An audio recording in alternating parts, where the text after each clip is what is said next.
She had been a broadcaster for 9 years, but today, standing in front of the camera, she was so nervous that she couldn't speak.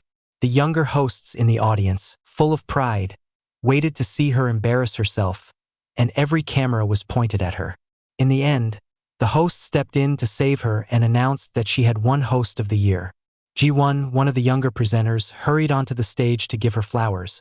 But the next day, the newspapers were all praising the young. Later, Ji-won came to Hye-ran's dressing room, pretending to ask for career advice but actually mocking her for being older. Anyone else would have been furious, but Hye-ran stayed calm and told her to keep learning. The very next day, she taught Ji-won a lesson right in the middle of a live broadcast.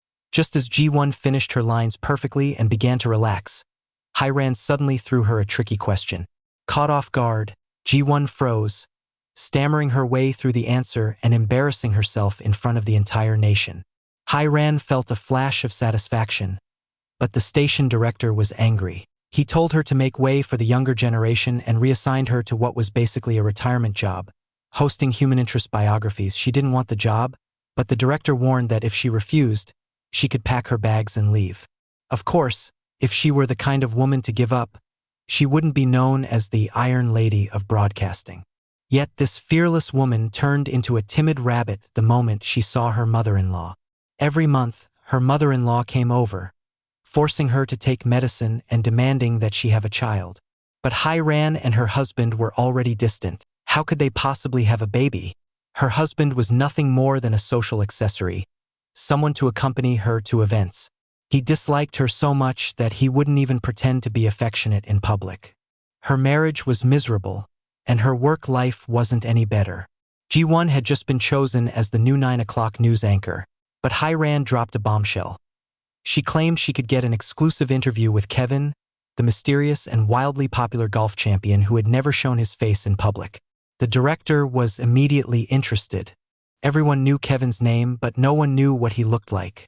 Rumor had it he was returning to Korea soon, and whoever got the first interview with him would skyrocket the ratings. Hye-ran agreed to secure the interview, but only if she could return to the 9 o'clock news desk. The director couldn't refuse, though he warned her that if she failed to bring Kevin in, she could forget about her pension and leave the station for good. She staked everything on this chance. Her career, her pride, her future. The problem was, she had no idea who Kevin really was, but Hye-ran didn't waver. She spent night after night watching Kevin's footage until she finally noticed a clue: a burn scar on his arm. That night, she got a call saying Kevin's plane would land in 2 hours. She immediately got ready to leave, but her husband stopped her, saying that his mother was dying and she needed to stay. What could she do? She thought of her promise, her rival's ambitions, and the laughter of her colleagues. Then she made her choice. She said she wasn't going to stay. Even if she did, she couldn't save her mother-in-law's life. She pulled away from her husband and rushed out of the house. She had abandoned her dying mother-in-law to rush to the airport in search of Kevin. She tripped over a man's suitcase, and when she stood up, she was shocked to see her ex-boyfriend standing in front of her. Even more shocking, he was Kevin. To make matters worse, Kevin's wife was her old classmate. Kevin pretended not to recognize her. Later, Hye-ran returned to the funeral, staring blankly at her mother-in-law's photo and remembering how the woman had urged her to make something of herself. But now, the news anchor seat that should have been hers was occupied by someone else. That's why, even during the funeral, she insisted on meeting her old lover, Kevin. The next day, when Kevin appeared in the live studio, the director was overjoyed. During the interview, Kevin spoke about all the suffering he had endured for success, saying he wanted to prove himself to those who had once looked down on him, meaning Hye-ran. It turned out that years ago, she was the one who had dumped him. The broadcast aired and smashed the ratings of rival stations. The director decided to seize the moment and shoot a documentary featuring Kevin. Kevin agreed, but only if Hye-ran would be the host. When Kevin came to the studio again, Ji-won spotted him and deliberately brought him coffee, trying to flirt. Before they could talk much, the director and others walked in. Ji-won pretended she was just delivering coffee, but a colleague teased her. She never even made her own coffee. Not long after, Hye-ran received a call from Namju, saying she couldn't meet Kevin and asking Hye-ran to deliver something for her. Thinking of what had happened earlier, Hye-ran agreed. She loudly told her assistant to handle it, knowing Ji-won would overhear. The next day, the director received photos of Ji-won and Kevin together. Ji-won asked how he got them, but the director brushed it off. "Don't bother with excuses," he said. "You're done. Getting involved with Kevin before you're even famous? It's over." The director ordered the team leader to call Go Hye-ran in immediately, but she was on leave. At that moment, Hye-ran was in a secluded parking lot.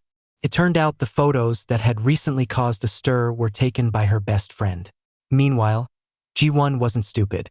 The scandal involving Kevin ultimately benefited Hye-ran, and Ji-won knew it. She confronted Hye-ran, calling her despicable and demanding to know what kind of relationship she had with Kevin. But Hye-ran warned her coldly, "If you don't want those photos to be everywhere, you'd better keep your mouth shut." Then she added sharply, "Did I tell you to get into his car?" Ji-won couldn't outmatch Hye-ran, but Kevin could. Soon after, Kevin himself proposed to the director that they travel to Thailand for a documentary shoot. Hye-ran didn't want to go, but against the higher-ups' orders, she had no power to refuse. Things only got worse.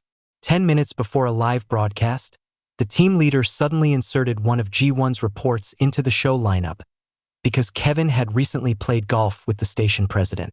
Feeling emboldened by that connection, Ji-won acted arrogantly. But Hye-ran immediately exploded. "Did you investigate your sources? Did you consult any professional data? Reporting carelessly like this will cause public panic," she snapped, tossing the script aside and storming out of the studio. The control room erupted in chaos. There were only 7 minutes left until the broadcast went live. The situation forced the director to make a decision. Hye-ran gave him an ultimatum: either keep Ji-won or let her handle the Thailand shoot. With only 3 minutes to go, the director finally chose to pull Ji-won from the lineup. Hye-ran walked back into the studio. Ji-won was removed, but Kevin had already set a clever trap for Hye-ran. When Hye-ran got into her car afterward, she noticed an envelope on the seat. Inside were photos secretly taken in Thailand, evidence that Kevin had ordered someone to follow and photograph her. Now she had no choice but to meet him. As she drove away, her husband, Tae-wook, still angry from their earlier argument, followed behind in a parking lot. Tae-wook saw Kevin get into Hye-ran's car. His chest tightened with fury. The next day, Hye-ran filled in as the morning news anchor. Moments before going live, an urgent script was handed to her. She read it over and over in disbelief. The famous athlete Kevin was dead, killed in a car accident. Soon after, the police summoned Hye-ran for questioning. They asked what her relationship with Kevin was. Calmly, she replied, "He was a guest on my show, and my friend's husband." Then the detective asked, "Why were your hairpins found in Kevin's car?" "What? That's impossible." The officers pressed her for more answers, but before she could respond, Tae-wook burst through the door. Introducing himself as Hye-ran's lawyer, he told the police, "My client will not be answering any further questions." He led her out of the station and warned her not to use the front entrance. A mob of reporters was waiting outside. Soon after, Hye-ran's best friend quietly tipped her off. The police suspected she was the killer. She told Tae-wook it wasn't her, but he didn't say he believed her. Instead, he told her to stay quiet and not speak carelessly. To her, that silence meant he doubted her innocence. Furious, Hye-ran marched back into the police station and demanded, "Do you actually have evidence against me? Or are you just using me to stir up headlines?"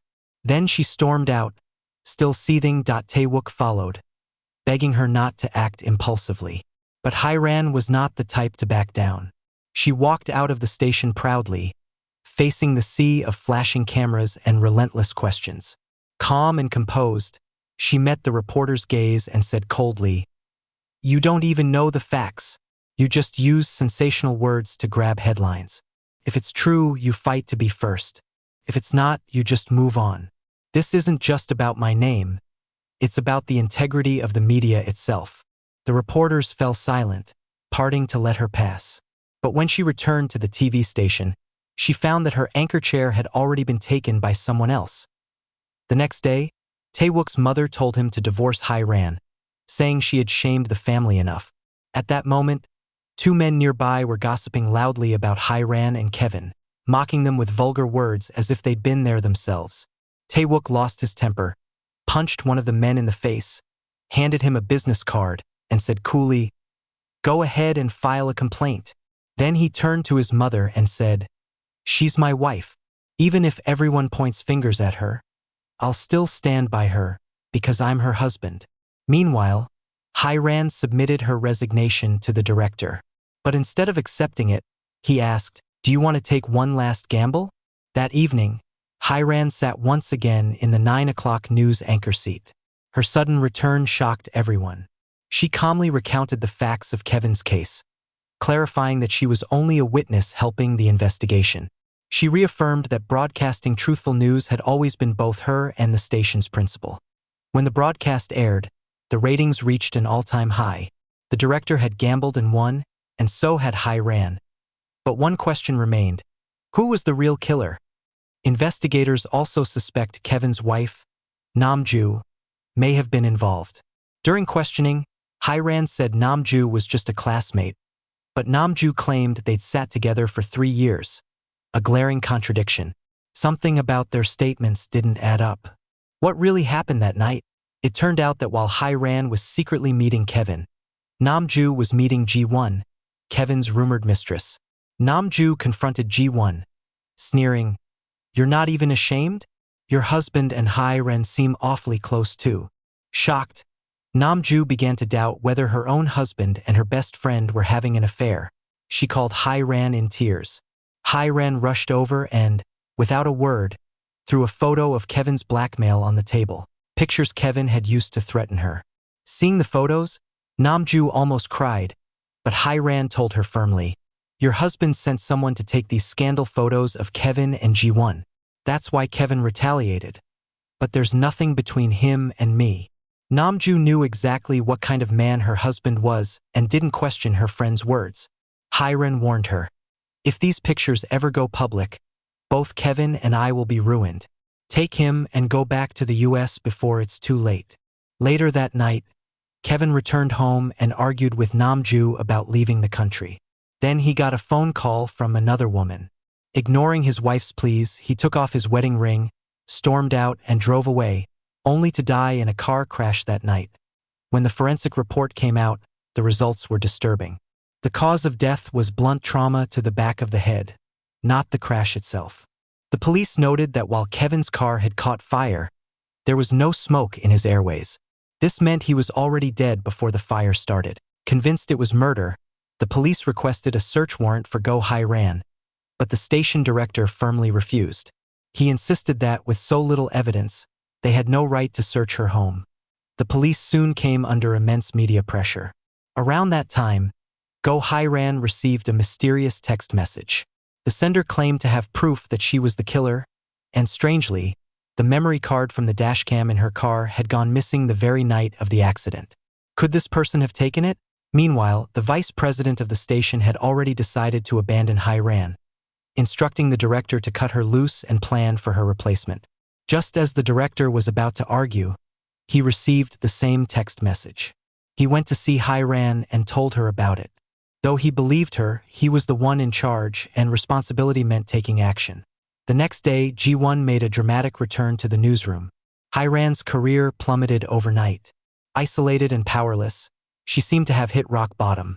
But a turning point came when Taewook took Hyran to a class reunion, something he normally would never attend. For the sake of protecting her, he set aside his pride. Once they arrived, the famous lawyer Kang In-ho led them into an exclusive, golden-doored chamber known as the Golden Gate, the inner circle of Korea's most powerful figures in law and media. At first, no one paid any attention to Taewook. But the moment they learned he was the son of a Supreme Court judge and the founder of the Golden Gate, everyone stood up to greet him warmly. That connection was enough to secure Hyran's anchor position once more. However, one man who should have been welcomed into the Golden Gate, lawyer Byun, was furious. From that day on, he regarded Taewook as an enemy. Soon after, Hyran received another threatening text. She looked around and spotted a suspicious man nearby.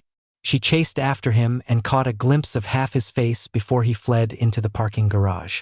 By the time she reached him, he was gone. But when she returned to her car, She was horrified to see someone had spray painted across it. Tae-wook rushed to the security office and reviewed the footage. The man was covered head to toe in black, impossible to identify. But another guard had caught a clear image of him at the exit.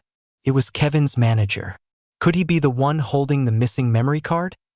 In South Korea, telling the truth can get you a silver bracelet, handcuffs. They'll detain you for 48 hours without explanation, then send in some hostile interrogator to wear you down. That's exactly what happened to Go Hye-ran after she exposed a government business corruption scandal that led to a fatal building collapse. Instead of going to the police, she was taken straight to the prosecutor's office, because the man she had exposed was Yoon Dae-han, the Minister of Civil Affairs. Soon after, officials stormed the TV station and seized all of Hye-ran's belongings. Oddly, they took only the files related to the corruption case. This immediately alarmed Ji-won, who secretly sent a message to her assistant, telling him to back up all the data. Meanwhile, tensions flared between the investigation team and the producers. The prosecutors complained that the journalists were interfering with their work, but the team had a warrant. When asked to show the chief investigator, the team leader ignored them, until Ji-won suddenly offered to lead the way herself. Everyone thought she had betrayed them, but in reality, she was buying time for the assistant to finish backing up the files. As the prosecutors stormed the newsroom, Ji-won's assistant slipped her a USB drive containing the evidence. Ji-won tried to walk out coolly but was intercepted by the director, who demanded she hand it over. Reluctantly, she did. Meanwhile, Hye-ran had already been detained for 18 hours and was now being interrogated by Prosecutor Byun. He confidently accused her of having an affair with Kevin and of murdering him. When asked how he knew, he replied that her best friend, Namju, had betrayed her. The missing dashcam memory card was in Namju's hands. She had seen everything that happened inside the car and now wanted revenge. Namju even told the police that it was Hye-ran who called Kevin out that night. Elsewhere, Tae-wook was begging attorney Kang In-ho for help, promising to do anything if he could save Hye-ran. Kang In-ho calmly assured him that a lawyer had already been assigned to her case, but that lawyer turned out to be a confused old man who couldn't even find a document in half an hour. Desperate for news, Tae-wook turned to Hye-ran's best friend, who told him, "Don't you find it strange?" The moment the corruption story aired, Hye-ran was arrested. Tae-wook was stunned. How could that happen? This is supposed to be a free country. His friend replied coldly, "You're looking at proof that it isn't." That night, Tae-wook stayed up watching the news. Sure enough, the follow-up reports on the corruption scandal had vanished. Alarmed, he told his colleague Myung-yu to follow Prosecutor Byun and find out who he was meeting. Based on Myung-yu's report, Tae-wook traced him to an exclusive high-end club, where he saw Kang In-ho, Yoon Dae-han, and Prosecutor Byun dining together. It was the same group of powerful men conspiring against his wife. After 40 hours in custody, Hye-ran had pieced together what really happened. She called Ji-won in and told her, "Tell the director, my situation is exactly the same as what happened 13 years ago." When the director heard that, he stood up immediately. 13 years ago, Hye-ran's best friend had also been driven out of the station for exposing a corruption scandal. Determined not to let history repeat itself, he called an emergency meeting, ordering the team to gather all evidence and make Hye-ran's case that night's top story. Meanwhile, Tae-wook put on his suit and stood before the cameras, publicly denouncing the prosecutor's office for abusing its power, accusing them of fabricating charges against Go Hye-ran without a single witness or piece of evidence. His words were powerful, direct, and impossible to refute, slapping the prosecutors squarely in the face. His bold defense of Hye-ran infuriated Namju. "You really have no idea what kind of woman your wife is, do you?" she sneered, pulling out her phone to expose the dashcam footage. Only to discover that the files had been wiped clean. It turned out Tae-wook had already suspected her. When she once asked him, "If Hye-ran ever betrayed you, would you still defend her?" His doubt was immediately awakened. Quietly, he had broken into Namju's house himself. Though what he saw on the dashcam broke his heart, Tae-wook did the only thing he could to protect the woman he loved. He erased the memory card. Not once, but 5 times, until every trace was gone forever. Namju, now without any evidence, was furious. On her way to confront Tae-wook, she collapsed and suffered a miscarriage. Meanwhile, the police discovered that the last person to call Kevin that night was Ji-won. With no proof left to support their case, the prosecution had no choice but to release Go Hye-ran. During her 48 hours of detention, Hye-ran had feared that Tae-wook had given up on her. But as soon as she stepped outside, she heard from her friend that Tae-wook had gone head-to-head with the prosecutor's office, standing up for her in public like a hero. Then she saw him waiting for her, calm, proud, and unshaken. Her eyes filled with tears. Tae-wook looked her up and down, making sure she wasn't hurt, then gently wrapped his arm around her shoulders as they walked out together. After returning to the station, Hye-ran refused to go back on air as an anchor. Instead, she requested to work in the archives department, but not for rest. She was planning revenge, and her target was none other than the Minister of Civil Affairs, Yoon Dae-han. She thought the director would stop her, but he only asked, "You still have the courage for this?" and signed off on her reassignment. That's how she ended up demoted to an archivist on paper. Later, Ji-won and the assistant visited her in the archives. Ji-won asked, "Why are you going after Yoon Dae-han again?" Hye-ran replied coolly, "Because of women. That man loves women even more than money." Thanks to some intel from her best friend, they quickly located the hotel Yoon frequented. He was notorious for renting out entire floors during his secret affairs, making him nearly impossible to approach. So, Hye-ran reported to the police that there was a prostitution ring operating inside. As soon as the officers arrived, her assistant began filming. Unfortunately, the hotel manager tipped Yoon Dae-han off, and their broadcast van was quickly discovered. But Young, in the middle of his pleasure, didn't take it seriously. He made one phone call to the vice president of the network, who immediately yelled at Ji-won, threatening her career and ordering her to stop the operation. Ji-won hesitated, torn between fear and justice. Meanwhile, the police searched the upper floors but couldn't find Young. The assistant called Hye-ran anxiously. "He's not here, and Ji-won hasn't come up either." "Fine," Hye-ran said coldly. "If he won't show himself, I'll make him come out." She slammed her fist against the fire alarm. The shrill siren echoed through the hotel, and panic spread instantly. Terrified, Yoon Dae-han stumbled out of her room, pants half on, running right into Ji-won. Ji-won instantly raised her camera and shouted, "Oh my! Isn't this Minister Young himself?" The assistant and police rushed over. Even caught in the act, Young still puffed up his chest and barked, "Which department are you from? Do you want to lose your jobs?" The assistant ignored him and started broadcasting live. Young tried to stop the filming, not realizing it was already streaming to the internet. Within minutes, thousands of viewers were watching, phones in hand, eating up the scandal. Yoon Dae-han's downfall was immediate. The vice president wanted to suppress the story, but the director insisted they run it. "Go with the tide," he said. Young's finished, and even Kang In-ho's side has abandoned him. When Hye-ran returned to the station, everyone whispered behind her back, avoiding eye contact. But as she passed, the director gave her a quiet thumbs up. She opened the door to the archives room and froze. The glass walls were covered with sticky notes from her co-workers, filled with words of encouragement and support. For the first time in a long while, she smiled. Outside, Tae-wook was waiting, ready to take her out to celebrate. But just as she turned to join him, she saw Nam-ju standing nearby. At Hye-ran started toward her, ready to explain everything, when Nam-ju suddenly screamed, "Go to hell!" and lunged at her with a fork. That instant, a man burst out from behind and shielded Hye-ran. He had spent 19 years in prison for manslaughter and was now struggling to find a job as a lawyer's assistant.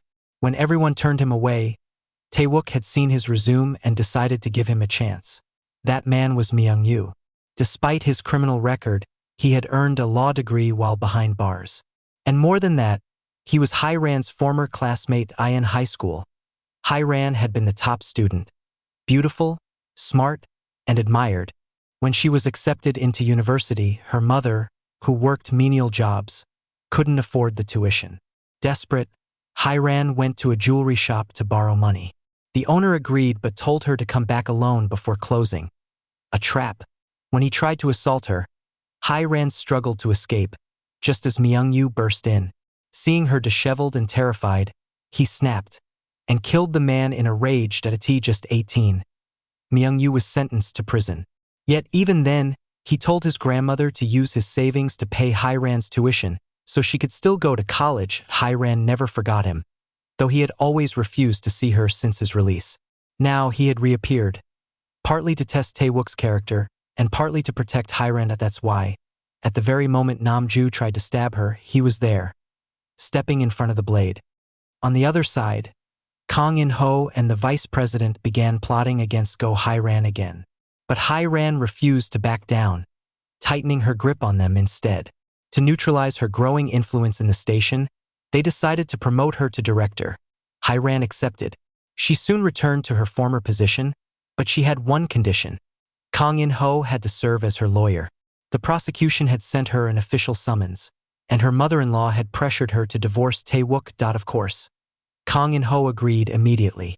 If Hai-ran came to him for help, he thought he could control her completely. The next day, Hai-ran and the station director were already confronting the Prime Minister's office over an investigation. When Tae-wook discovered he was no longer listed as her lawyer, he was stunned.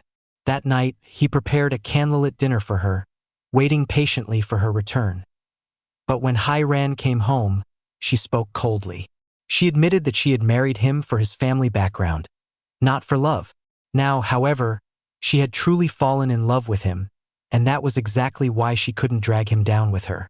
She told him they needed to break up.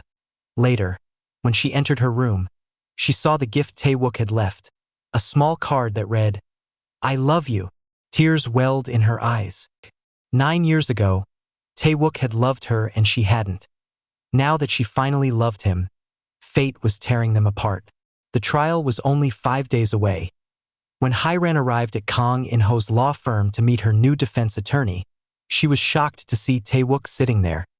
He had secretly joined In-ho's firm just to defend her himself. Meanwhile, Nam-ju was not idle. Learning that the manager's sister had passed away, she went to pay her respects, and skillfully used the moment to pour out her resentment, planting the seed of revenge in his heart. That evening, Tae-wook brought Hai-ran to the restaurant where they had their first date. He apologized for having neglected her for 7 long years after the miscarriage. He told her he only wanted to love her properly from now on. But Hai-ran still pulled away, walking out alone into the night. Just then, the manager revved his car engine and charged straight toward her. In a split second, Tae-wook rushed forward and dragged her out of the way. He had been warned by police moments earlier. Meanwhile, at the TV station, everyone was ready for the biggest live broadcast of their careers. Go Hai-ran handed the anchor seat to Ji-won this time.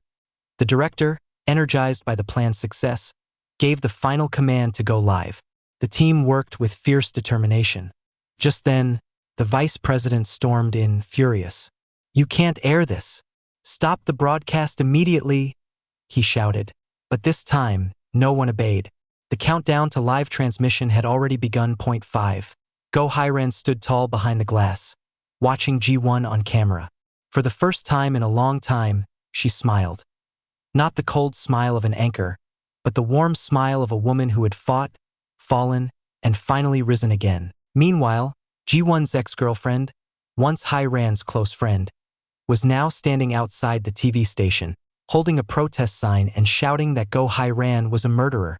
The director sent one of Hai-ran's friends to find out what else she knew. When she realized a journalist was asking questions, she spilled everything, including that Tae-wook had deleted an important memory card. The friend immediately called Hai-ran to tell her what she had learned, but moments after hanging up, she was attacked. Seeing her friend gravely injured, Hai-ran confronted Ji-won's ex, demanding to know what she had told her.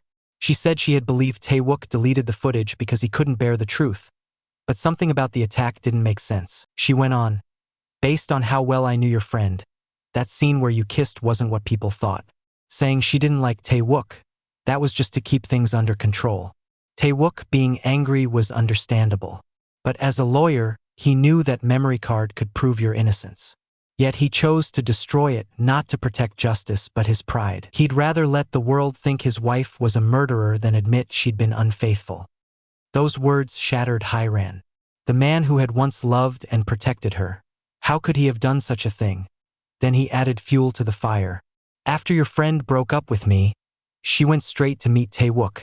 And right after that, she was attacked. The thought made her dizzy.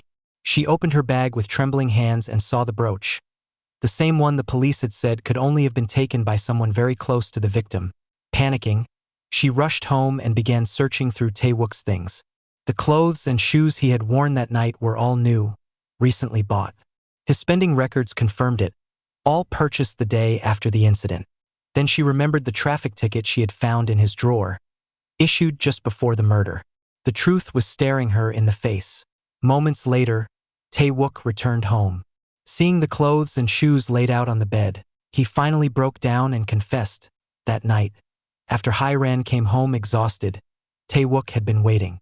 Seeing her asleep on the sofa, he grew angrier the longer he stared. In a burst of rage, he ripped off the brooch he had given her and stormed out on the road. He spotted a familiar car, the same one driven by Go Hiran's former lover. Memories of Thailand, of their affair, flooded his mind. Overcome with jealousy, he made an illegal U-turn and chased after her Datia red light. He caught up. Their eyes met through the car windows. They drove to a deserted area to confront each other. Stay away from Hiran, Tae-wook warned. She's my wife. Your wife? Those are just words on a marriage license. She still can't forget me. You were just her replacement, better on paper, sure, but never in her heart. Tell me, has she ever once said, I love you to you? He shoved him against the wall, shouting for him to shut up. But he was fragile, too fragile. That one shove killed him. Terrified, Tae-wook panicked. He thought about killing himself right then, but the crash only left him with a few scratches. He dragged the man's body into the driver's seat, wiped away his fingerprints, and staged it to look like a car accident. Go Hiran couldn't understand. Tae-wook had so many chances to tell the truth. Why had he chosen to hide it all this time? Why let her bear the burden of a murder she didn't commit? Did he really want her to live as a criminal? Tae-wook said quietly that he had always known Hiran would be fine, that somehow she would survive. But what he never said was how deeply, how painfully he had loved her. Hiran couldn't listen anymore. Not long after, her injured friend finally woke up. She told Hiran that the person who had saved her wasn't Tae-wook. Tae-wook had told her the truth, that he planned to go on one last journey of fate with Hiran, and then turn himself in afterward. Hearing this, Hiran rushed to find him. When she did, Tae-wook finally confessed his love. After one final embrace, he walked toward the police station to surrender himself. But when he arrived, the officers didn't even look at him, because Min-young had already turned himself in, claiming that he was the one who killed Jae-won. Tae-wook's assistant hurried in and pulled him aside, handing him a letter that Min-young had left behind. The message read, "Until the end, you must protect Go Hiran. That is your punishment." Tae-wook getting ready to attend Hiran's news broadcast. But before he could leave, the police came to him. By then, the policeman already knew the truth. He knew Tae-wook was the real killer. He looked at him one last time and said softly, "Min-young is about to be sentenced to death. Can you really live comfortably knowing that?" Tae-wook fell silent. Could he? Could any of them? Hiran thought of the person he had loved most. He closed her eyes, took a deep breath, and stepped forward, into the fog that surrounded him, disappearing from sight. And so it ended. Love, tangled in guilt and fate, left them all wandering in the mist. Because love makes people lose their way. Thanks for watching.